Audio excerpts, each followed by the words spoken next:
Gloire de Dieu, si vous avez votre Bible ce matin, s'il vous plaît, on va tourner ensemble dans l'Ancien Testament, dans Genèse chapitre 22. Gloire au Seigneur, vous êtes placés dans le contexte de cette nouvelle série d'enseignements que le Saint-Esprit a placé dans mon cœur afin de l'amener à l'Église, et puis qui a pour titre Enfant de Dieu. Vraiment, le Seigneur, l'Éternel, votre Dieu, vous a multiplié. Alléluia! Et ici, nous parlons du peuple d'Israël lorsqu'ils étaient en Égypte et que Dieu va choisir Moïse pour aller en Égypte et les sortir par la main de Dieu. C'est vraiment les signes et miracles qui se sont déroulés. C'est Dieu qui les a accomplis et Moïse a été témoin et tout le peuple d'Israël était témoin. Gloire au Seigneur. Alléluia. Et Dieu vraiment va amener la multiplication. Ces gens ont été dépassés dans leur attente. Et c'est la même chose lorsque tu acceptes le Seigneur. Vous savez, l'Égypte, lorsque vous lisez dans l'Ancien Testament, l'Égypte représente le monde. Aujourd'hui, ça représente le monde, le royaume des ténèbres. Et Dieu est venu nous chercher dans ce royaume. Il nous a transportés dans le royaume de Dieu. Vraiment, c'est un acte surnaturel de Dieu. Et on remercie le Seigneur. Et lorsqu'il nous transporte dans le royaume, il va multiplier, il va semer l'abondance dans nos vies. Et il sème l'abondance pour que nous puissions rester attachés à lui. C'est très important. Le peuple d'Israël, lorsqu'ils ont été dans l'abondance, se sont éloignés de Dieu. Mais ça, c'est une chose qu'on ne doit pas faire. On doit faire juste le contraire, c'est de rester attaché au Seigneur. Parce que Dieu, enfant de Dieu, l'avait promis dans Deutéronome chapitre 1, verset 10 jusqu'au verset 11.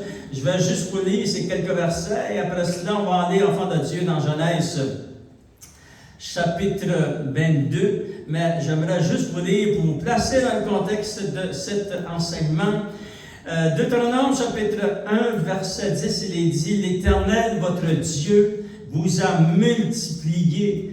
Et vous êtes aujourd'hui aussi nombreux que les étoiles du ciel. » Alléluia! Et ici, lorsque Moïse reçoit ses révélations, lorsqu'il va expliquer au peuple, ça faisait déjà 40 années qu'ils étaient dans un désert. Dieu, enfant de Dieu, veut les amener dans la terre promise. Et ça dit que Dieu les a multipliés. Que l'Éternel, le Dieu de vos pères, vous augmente 1000 fois autant et qu'il vous bénisse comme il vous l'a promis. Seigneur, nous voulons te remercier. Ce sont des promesses éternelles, des promesses que tu as proclamées de ton cœur, Seigneur, oh Dieu. Merci pour ces promesses de bénédiction.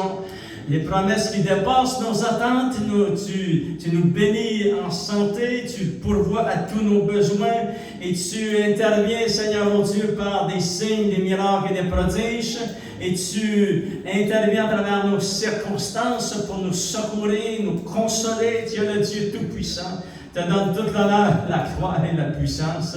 Et au nom de Jésus, nous t'avons prié. Amen. À lui soit la gloire, enfant de Dieu. Alléluia.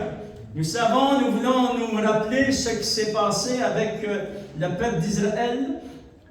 Il est dit que Joseph avait été, vraiment, ses frères se sont mis contre lui parce qu'il y avait eu des visions de Dieu. Vous pouvez lire ça dans Genèse.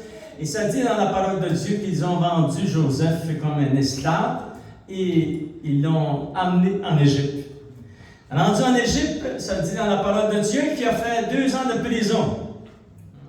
Parce qu'il voulait servir Dieu. C'était un homme vraiment, il avait donné sa vie à Dieu, ce jeune homme. Et puis, il était un jeune homme de 17-18 ans, peut-être 19 ans. Et puis, il voulait donner sa vie, il avait donné sa vie au Seigneur. Et à cause de fausses accusations que la femme du Pharaon va emmener contre lui, il se trouve en prison pour 2 ans.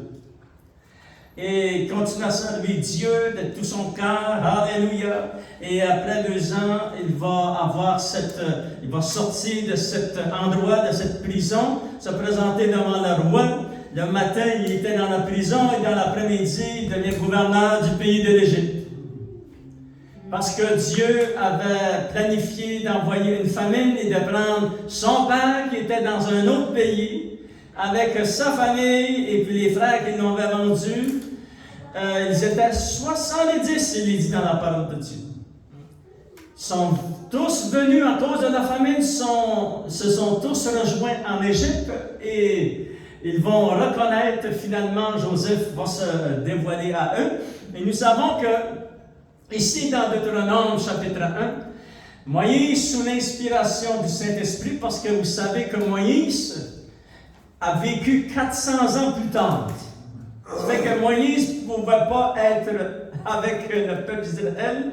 Il est pas 400 ans plus tard, excusez, mais plusieurs années plus tard, lui il a été élevé chez les pharaons. Et puis, ça dit dans la parole de Dieu qu'il est arrivé vraiment une grande épreuve, il est obligé de se sauver du pays d'Égypte, mais Dieu va lui parler sur la montagne du Sinaï, et puis Dieu va se révéler à lui. Il va lui dire, tu vas aller en Égypte, tu vas sortir mon peuple du pays d'Égypte. C'est impossible, ça. Je ne peux pas faire ça. Mais Dieu dit, je vais étendre ma main, et puis je vais sortir ce peuple-là de là. Et lorsqu'ils sont sortis, ça faisait 400 ans qu'ils étaient à cet endroit. Lorsqu'ils sont sortis de ce pays, ils étaient 1,quelque million de personnes. Fait que c'est pour ça que Moïse dit, sous l'inspiration du Saint-Esprit, dit l'Éternel, votre Dieu vous a multiplié. Comme vous l'êtes aujourd'hui, vous êtes aussi nombreux que les étoiles du ciel. Voyez-vous? Fait que Dieu va dépasser leur attente. Parce qu'il a entendu les cris de leur cœur, et Dieu va se révéler à eux, et Dieu va les sortir de cet endroit avec des grands miracles et des grands prodiges, enfants de Dieu. Et il va les conduire, il veut que Moïse amène le peuple, tous les enfants, les familles, les personnes âgées, les animaux, tout ce qui appartient au peuple d'Israël devaient sortir, sont sortis avec des cris de triomphe. Alléluia! Et vraiment, enfants de Dieu, ils vont faire une marche de 3 jours, peut-être 4 jours, 3 jours, enfants de Dieu, et ils sont rendus au bas de la montagne du Sinaï pour rencontrer Dieu. Et nous savons que Dieu va demander à Moïse de monter sur la montagne et Dieu va révéler à Moïse les lois des 10 commandements. Vous vous souvenez, vous avez lu ça dans Exode chapitre 20 et Exode chapitre 21. Gloire au Seigneur. Et Dieu va écrire sur les tables de pierre. Ça dit, c'était l'écriture de Dieu. Wow! Alléluia! Les 10 commandements étaient l'écriture de Dieu, de Père. Enfant de Dieu. Et lorsque Moïse descend dans la montagne, le peuple s'est fait un veau d'or. Ils vont nommer ce veau, cet animal, du nom de Dieu. Et là, Dieu n'est pas content. Il a raison de pas d'être content. Et au lieu qu'ils vont entrer dans la terre promise, ils vont se diriger vers le désert. Maintenant, ils vont rentrer dans le désert. Nous le savons, nous le lisons dans la parole de Dieu pour 40 ans. C'est beaucoup, ça, enfant de Dieu, pour 40 ans. Mais Dieu va prendre soin d'eux. Alléluia, parce que ici, après les 40 années, ils vont sortir du désert et ils vont se diriger vers la terre promise que Dieu leur avait promis au fond de Dieu. Il se dit au verset 11 que l'Éternel, le Dieu de vos pères, vous augmente 1000 fois autant et qu'il vous bénisse comme il vous l'a promis. Gloire au Seigneur. Et vraiment, c'est ça que Dieu a fait. Dieu a amené la bénédiction, la multiplication, vraiment dépassé leur attente. Eux qui, beaucoup de gens dans le peuple qui ne connaissaient pas Dieu, mais il y en avait des gens qui connaissaient le Seigneur. Alléluia. Et finalement, sont sortis, sont arrivés enfants de Dieu, où Dieu voulait les avoir. Et là, enfants de Dieu, j'aimerais qu'on puisse regarder le témoignage d'Abraham dans Genèse chapitre 22. Et on va lire quelques versets parce qu'il y a quelque chose, une grande révélation ici qu'on va lire, qu'on va découvrir ensemble dans la parole de Dieu. C'est que le nom de Dieu, l'un des noms de Dieu, nous savons que 12 noms qui décrivent Dieu le Père, et un de ces noms, c'est Jéhovah-Jireh, qui signifie à la montagne de Dieu, il sera pourvu. Maintenant, on va regarder qu'est-ce que ça veut dire, enfant de Dieu, c'est-à-dire que Dieu va pourvoir aux besoins du peuple, va pourvoir à vos besoins, et Dieu, enfant de Dieu, est au-dessus de toutes nos circonstances et nos situations. Restons attachés au Seigneur de tout notre cœur, et nous allons voir Dieu agir en notre faveur. Vraiment, là, enfant de Dieu, il va dépasser nos attentes. Dieu dépasse nos attentes. Lorsqu'on s'attache au Seigneur et qu'on marche avec lui de tout notre cœur, Dieu va dépasser nos attentes. Alléluia. Mais j'aimerais juste qu'on se place dans le contexte. On va lire, s'il vous plaît, quelques versets dans Genèse chapitre 22. Vous savez que verset 1 nous dit, « Après ces choses, Dieu mit Abraham à l'épreuve et lui dit, « Abraham, et il répondit, « Me voici. » Alléluia. C'est-à-dire que lorsque Dieu va parler à Abraham, c'est 400 ans avant Moïse. Je m'avais trompé un petit peu au début, là, mais j'ai corrigé la petite erreur que j'ai faite, Père de Dieu. C'est-à-dire 400 ans avant Moïse, Dieu va se révéler à Abraham. Et puis, c'est Moïse qui a reçu aussi l'inspiration de livre de Genèse. Vos 5 premiers livres de votre Bible, c'est Moïse que, lorsqu'il monte sur la montagne avec Dieu, il reçoit ces grandes révélations, enfant de Dieu. C'est merveilleux. Alléluia. Et ça dit, Dieu va le mettre à l'épreuve. Et on regarde le témoignage d'Abraham et on dit, moi aussi Dieu un jour m'a mis à l'épreuve. Il a mis ma foi à l'épreuve. Il a mis votre foi à l'épreuve. Et Dieu, enfant de Dieu, veut nous perfectionner, il veut qu'on s'enracine dans la parole de Dieu, parce que vraiment, enfant de Dieu, votre foi que vous avez reçue, elle est très importante, elle va s'enraciner en Dieu à travers la parole de Dieu. C'est pour ça que votre Bible, c'est le livre le plus précieux que vous avez jamais eu de toute votre vie. Amen, alléluia. C'est le livre de Dieu, c'est la Sainte Bible, c'est les Saintes Écritures, enfants de Dieu. Prenez soin de ce livre, lisez-le, parce que ça va, la foi vient, elle vient comment? Elle vient de ce qu'on entend et ce qu'on lit dans la parole de Dieu. C'est le seul moyen que votre foi va grandir. C'est avec votre Bible et avec la parole de Dieu, l'enseignement de la parole de Dieu. Et là, Dieu va dire, il va mettre Abraham à l'épreuve. C'était vraiment une grande épreuve. Dieu dit, prends ton fils, ton unique, celui que tu aimes, Isaac, va-t'en au pays de Morija, qui va devenir l'enfant de Dieu. Aujourd'hui, nous savons que cet endroit, la montagne de Morija, c'est où que Christ a été crucifié, à Israël, à Jérusalem. Et là, offre-le en holocauste sur l'une des montagnes que je te dirai. Et Abraham se leva le bon matin, sella son âne et prit avec lui 2 de ses serviteurs et son fils Isaac. Il fendit du bois pour l'holocauste et partit pour aller au lieu que Dieu lui avait dit. Le 3e jour, ils ont fait 3 jours de marche et Abraham a vu de loin la montagne et son fils va poser une question à son père, verset 5. Et Abraham dit à ses serviteurs, restez ici avec l'âne, moi et le jeune homme, nous irons jusque-là pour adorer Dieu et nous reviendrons auprès de vous. Et Abraham prit le bois pour l'holocauste, le chargea sur son fils Isaac et porta dans sa main le feu et le couteau. Et ils marchèrent tous deux ensemble. Alors le fils Isaac parla à son père, il dit, mon père, et il répondit, me voici mon fils Isaac. Et Isaac reprit, voici le feu et le bois, mais où est l'agneau pour l'holocauste? Écoutez bien, ça commence ici. Abraham répondit à son fils.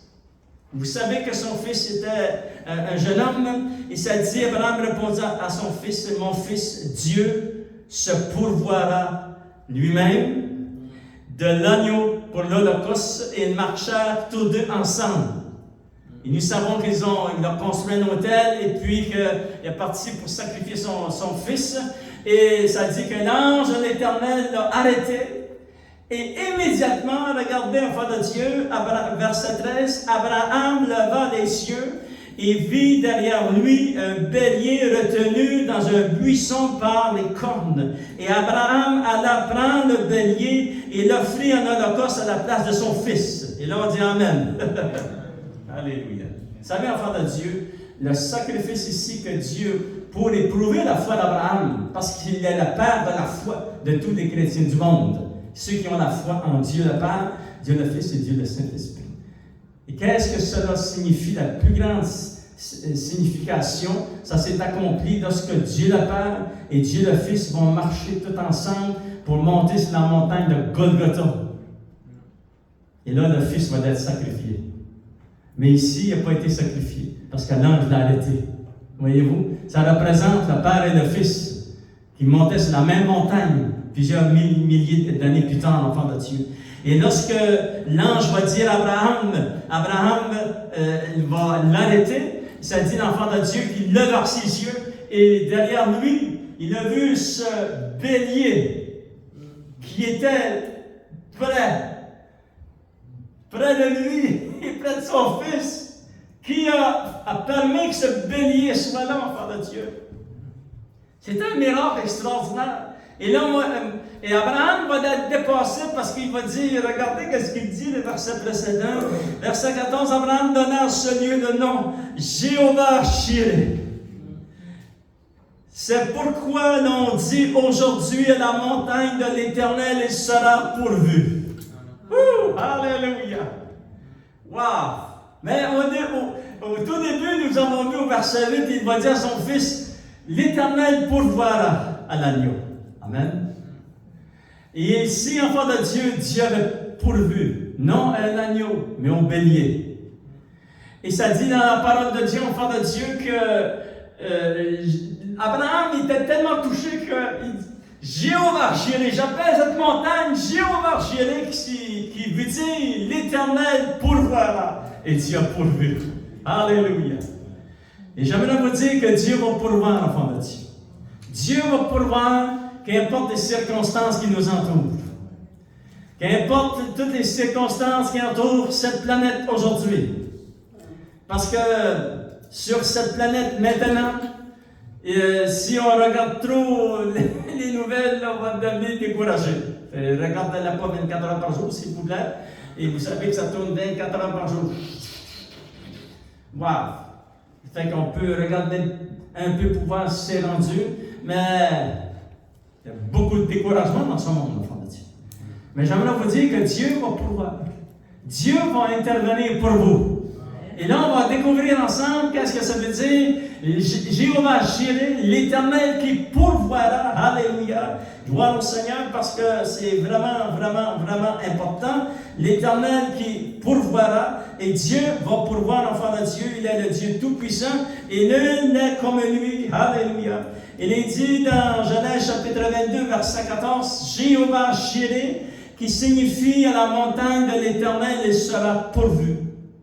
Qui veut dire, enfant de Dieu, le parti du nom de Dieu, Jireh, qui veut dire, qui signifie en réalité, Dieu voit. Écoutez bien. Ici, lorsque vous lisez ce verset, n'associez pas cela à l'argent. Jéhovah Jireh, l'Éternel pourvoira.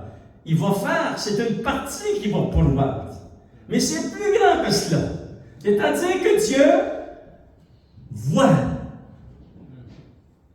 la situation. Dieu a vu Abraham, son fils, monter sur la montagne. Dieu a vu la situation. Et Abraham s'est tourné et Dieu l'a pourvu. Voyez-vous? C'est ça que ça signifie, lorsque ça dit Jéhovah Jireh, l'Éternel qui pourvoira, c'est que Dieu a vu ta situation. Et Dieu a vu la situation de l'Église, et Dieu a vu ma situation, il a vu votre situation, votre famille, et il voit votre situation. Il voit ce qui vous entoure. Alléluia. Et mon Dieu et le Dieu que nous servons va pourvoir à tes besoins. Il va intervenir à travers les circonstances de la vie qui nous entoure. Alléluia. C'est merveilleux, enfant de Dieu. Amen. Il faut se souvenir de cela, c'est très, très important. C'est que le Seigneur verra, il voit. Il a des yeux, il voit. Le Dieu que nous servons voit tout ce qui se passe sur la planète. Il y a, si les chiffres sont vrais, ils nous disent qu'il y a 8 milliards de personnes sur la Terre. Mais Dieu voit les 8 milliards de personnes. Il voit ses enfants et il prend soin de cette planète. Dieu prend soin de son peuple. Il prend soin aussi des inconvertis. Et on prie pour eux qui viennent à la connaissance de la vérité. C'est très important qu'un jour, qu'eux aussi acceptent le Seigneur comme Sauveur et Seigneur. Parce qu'on ne peut pas juste accepter Jésus comme Sauveur. On doit l'accepter aussi comme Seigneur. Parce qu'il est Seigneur d'un royaume. Amen. Alléluia. Sauveur, c'est qu'il nous sauve pour pas qu'on descende dans ces jours de mort, qu'on soit séparés de lui pour l'éternité, qu'on descende en enfer. Mais Seigneur, enfant de Dieu, il est notre sauveur, nous empêche d'aller à cet endroit parce qu'on va aller au ciel, dans le paradis, dans la plénitude de la présence de Dieu. Alléluia. Et pourquoi on accepte comme Seigneur? C'est parce qu'il est Seigneur d'un royaume. Et ce royaume s'appelle le royaume de Dieu. Alléluia. C'est plus grand que, vous savez, nous sommes dans l'Église ce matin.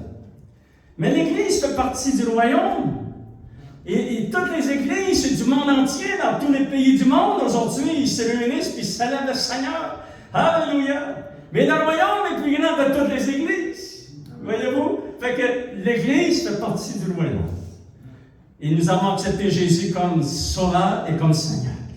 Le Seigneur verra. Cela implique que Dieu voit un besoin et qu'il pourvoira. Wow! Et même les inconvertis qui ne connaissent pas le Seigneur, ils travaillent avec eux aussi. Ils travaillent pour eux, il va les bénir, peut-être même qu'ils ne reconnaîtront même pas jamais de leur vie que Dieu les a bénis, mais Dieu prend soin. Alléluia. Le Seigneur pourvoira, c'est-à-dire l'acte de Dieu de voir quelque chose, notre situation est directement liée à son pouvoir tout-puissant, de travailler à travers toutes circonstances et de venir enfant de Dieu et de toucher notre situation. Alléluia. Dieu est très grand. Le Dieu que vous servez est très, très grand, enfant de Dieu. Nous avons vu pourquoi Dieu, on peut dire avec une grande confiance, enfant de Dieu, que Dieu pourvoira. Souvenez-vous de cela. Et il pourvoira à tous vos besoins. Il pourvoira. Vous savez, lorsque nous avons été sauvés, moi, je n'ai pas créé et je n'ai pas fabriqué mon salut. C'était prêt. Ton salut était prêt. Il avait pourvu à ce que tu sois sauvé. Amen. C'est merveilleux. S'il y a des gens qui m'ont accepté le Seigneur aujourd'hui, ils n'auront pas besoin de créer une situation pour être sauvés. Non, c'est Dieu qui a préparé. C'est Christ qui a payé à Golgotha. C'était prêt. Et lorsque j'ai dit à Dieu, je te donne ma vie, je ne la prendrai pas ça. Alléluia. Ma vie a été changée. Complètement dans un autre monde. Ça s'est fait dans une fraction de seconde. Je n'ai pas créé cette situation, c'est Dieu. C'était prêt. Il a dépassé mes attentes. Il avait vu, il a pourvu. Jésus est venu, c'est lui qui a pourvu. Amen. C'est juste un exemple que je vous donne parce qu'il touche, il va pourvoir financièrement, il va nous donner la sagesse, il va intervenir à travers nos circonstances, il va pourvoir à la guérison, il va pourvoir au salut, pourvoir au niveau spirituel. Le Seigneur est grand, fort. Alléluia. Gloire au Seigneur. Maintenant, il y a 3 raisons pourquoi Dieu. Ça dit que Jéhovah Jireh, l'Éternel qui pourvoira. Pourquoi nous pouvons avoir confiance en ce qui est écrit dans la parole de Dieu? Il pourvoira à tous nos besoins. Prenez cela, placez ça dans votre cœur. Alléluia. Il dit, Seigneur, tu vas pourvoir à tous mes besoins, tu vas m'aider, Seigneur, tu vas me venir en secours, tu vas intervenir, Seigneur, au nom de Jésus. Alléluia. Première raison que nous avons vue dans la parole de Dieu, Jésus en avait parlé dans le Nouveau Testament, sous l'inspiration du Saint-Esprit, l'apôtre Pierre aussi va en parler, et les apôtres vont en parler, c'est que Dieu, lorsque ça dit Jéhovah Jireh, l'Éternel qui pourvoira, cela est sorti, c'est une parole qui a été proclamée et qui a sa fondation devant le trône de Dieu. Tu peux être garanti à 100% que Dieu va t'aider. Dieu va intervenir pour ta situation. Alléluia. Parce que Dieu l'a déclaré de sa bouche. C'est-à-dire, la première raison que nous avons découvert, Jésus a dit, le ciel et la terre passera, mais mes paroles ne passeront point. Lorsque Dieu révèle à Abraham, je suis l'Éternel qui pourvoira, il s'est tourné et puis il a vu le bélier. Et là, on va dire, enfant de Dieu, je vais juste vous expliquer pour une minute pourquoi ce n'était pas un agneau. Pourquoi c'est un bélier? Souvenez-vous de ceci, vous pourrez le lire dans le livre de Job. C'est très important que vous lisiez tous les livres de la parole de Dieu. Prenez votre temps et recevez les révélations de la parole de Dieu. Pourquoi Dieu va envoyer un bélier? C'était un signe qui allait s'accomplir plusieurs années plus tard, lorsque Jésus est né. Jésus est né sous le signe du bélier. Dans le mois de mars et avril, dans cette année où ce qui est né. C'était un signe pour les chrétiens qui allaient naître et les prophètes. Et c'est ça qui est arrivé. Ça, c'est une des raisons pourquoi c'est un bélier. Et l'agneau de Dieu, parce qu'il devait être un agneau. C'est l'agneau qui devait donner sa vie. Mais l'agneau est né sous ce signe. Et ce signe n'appartient pas au monde. Vous savez, nous, on entend à tous les jours les horoscopes. Non, ça appartient pas au monde, ça, enfant de Dieu. C'est Dieu qui a créé les signes. Vous avez tout cela dans le Job. Je n'ai pas le temps de vous donner. Mais si vous lisez les livres de Job, vous allez découvrir que c'est Dieu qui a inventé ça. Alléluia. C'est pas le monde, ils n'ont pas rien inventé. Ils ont pris ce que Dieu a mis en place et ils ont tort de sens et puis Mais nous, on reste attachés aux choses de Dieu, enfants de Dieu. Et Jésus, l'agneau de Dieu, elle a donné sa vie pour nous. Alléluia. Et lorsque ça dit, enfants de Dieu, que l'Éternel a pourvu, Abraham était dépassé, ses attentes étaient dépassées. Alléluia. Et vraiment, enfant de Dieu, c'était un sacrifice merveilleux. Et lorsque Dieu va lui dire à travers cette parole est venue dans son cœur, et Dieu, il va dire, l'Éternel, Jéhovah, Jireh, l'Éternel qui pourvoira, ce qu'il reçoit par révélation, enfant de Dieu, est venu d'où? Est venu du cœur de Dieu, votre Père. Et il te dit la même chose aujourd'hui. Il te dit la même chose lorsque tu marches aujourd'hui, ta marche avec le Seigneur. Il te dit, il va pourvoir. Il s'appelle Jéhovah Jireh. Il va pourvoir à tes circonstances. Il va pourvoir à travers les circonstances. Il va pourvoir à tout ce que tu as besoin. Gloire au Seigneur. Fait que nous voyons que Dieu a emmené vraiment une grande bénédiction. Deuxième raison pourquoi Dieu va pourvoir, c'est que la provision divine ne s'arrêtera jamais. Écoutez bien. Si vous lisez les exemples dans la parole de Dieu, il y a eu des temps où des grandes famines ont touché le monde entier. Et les hommes de Dieu, les femmes de Dieu, les enfants de Dieu, Dieu est intervenu pour eux autres. La raison principale, c'est parce que la provision que Dieu va pourvoir à tous tes besoins vient de lui. C'est-à-dire, c'est lui qui est la source. Alléluia! Il est la source, enfant de Dieu. C'est pour cela que je vous donne un exemple du salut. Tous peuvent venir à la repentance et être sauvés. Il ne manque pas de source. La source, c'est Dieu. C'est lui qui est la vie. C'est lui qui l'a proclamé. Il a dit qu'il s'appelait Jéhovah Jireh. C'est sorti de sa bouche. Il est la fondation, la source ultime de tout enfant de Dieu. Alléluia. Et c'est pour ça que tout peut être sauvé. Mais on sait qu'il n'y a pas tout le monde qui sont sauvés. Mais s'ils placeraient leur cœur et leur volonté dans la volonté de Dieu, ils seraient sauvés. Amen. Ça serait chou dans des fractions de seconde. Cette planète serait changée en tout genre, enfant de Dieu. Amen. Alléluia. Mais nous voyons, enfant de Dieu, la provision divine ne s'arrêtera jamais. Elle ne peut pas s'arrêter parce que la source est en Dieu, le Père. C'est lui notre source. Il est la source d'eau vive, il est la source de révélation, il est la source, vraiment là, je voudrais vous dire quelque chose là, les finances qu'il y a sur la planète aujourd'hui à l'heure actuelle.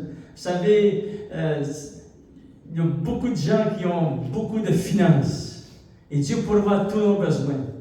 Et on les écoute parler, là, c'est A, B, C, D, ils ont fait A, B, C, D, puis ils sont devenus riches.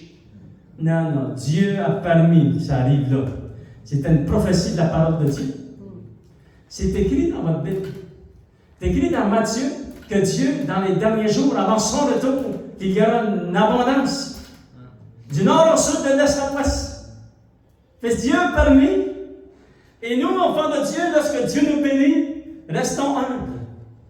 Restons attachés au Seigneur de tout notre cœur. Alléluia, parce que j'ai vu beaucoup de gens, lorsque Dieu les bénissait, pouf! T'es où un peu? Non. On ne fait pas comme le peuple d'Israël, c'est ça qu'ils ont fait. Ça dit, ils oublièrent l'éternel Dieu parce que Dieu les a bénis. Non. Dieu nous bénit parce qu'il veut qu'on reste attaché à lui, de tout notre cœur. Alléluia. Fais-moi plus bénir les autres et bénir son œuvre, enfant de Dieu. Voyez-vous? Fait que, vraiment, Dieu permet la bénédiction. C'est lui qui est la source de toute bénédiction. Alléluia. Ça dit, la provision divine ne s'arrêtera jamais. Alléluia. La provision, enfant de Dieu, surnaturelle de Dieu n'est pas affectée par la provision naturelle. Parce que Dieu est plus grand que tout ça. Alléluia. Il va pourvoir à tous nos besoins. Le Seigneur est grand, enfant de Dieu. Nous l'avons vu ici dans le verset 14. Jéhovah Jireh, l'Éternel qui pourvoit. La troisième raison pourquoi la provision divine ne s'arrêtera pas, c'est que la parole prophétique que vous lisez ici. Maintenant, au tout début, j'avais dit que Moïse est venu 400 ans après. Mais il est venu 400 ans après Moïse. Maintenant, je veux qu'on se place dans le contexte de cette révélation de la parole de Dieu pour quelques instants. Vous me donnez quelques minutes, enfants de Dieu. Et écoutez bien ceci. Abraham a vécu 400 quelques années avant Moïse.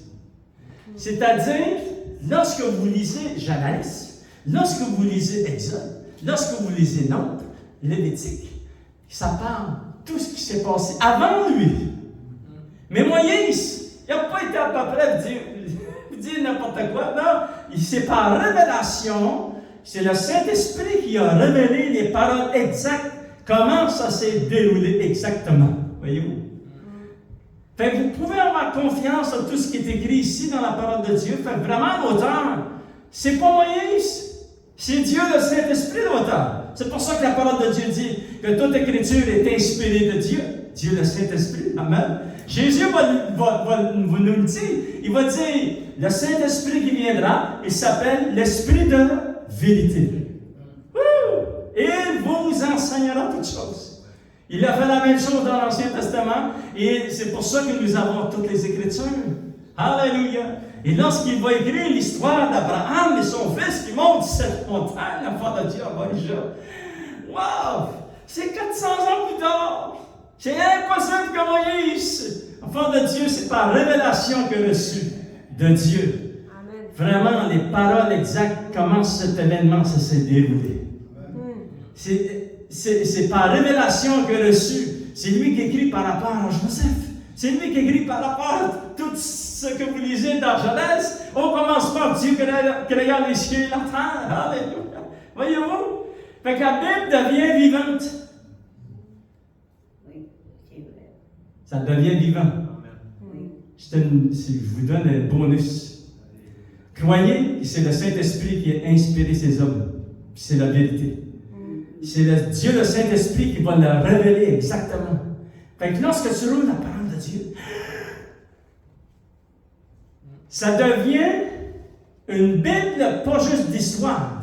Ça devient une parole prophétique.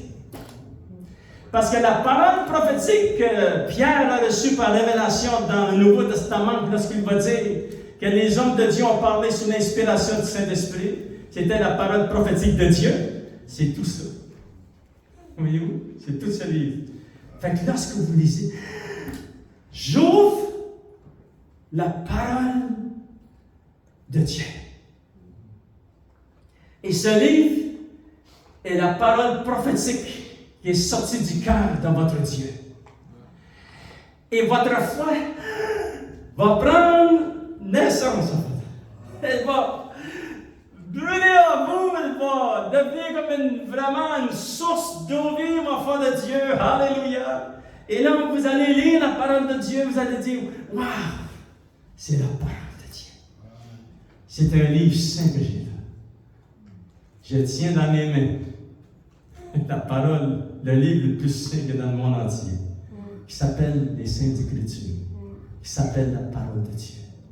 Et Moïse l'a reçu par révélation. Et tous les hommes de Dieu l'ont reçu par révélation. Esther l'a reçu par révélation. Ils ont tous reçu par révélation. C'est le Saint-Esprit qui les a inspirés. Jésus a dit, le Saint-Esprit s'appelle l'Esprit de vérité.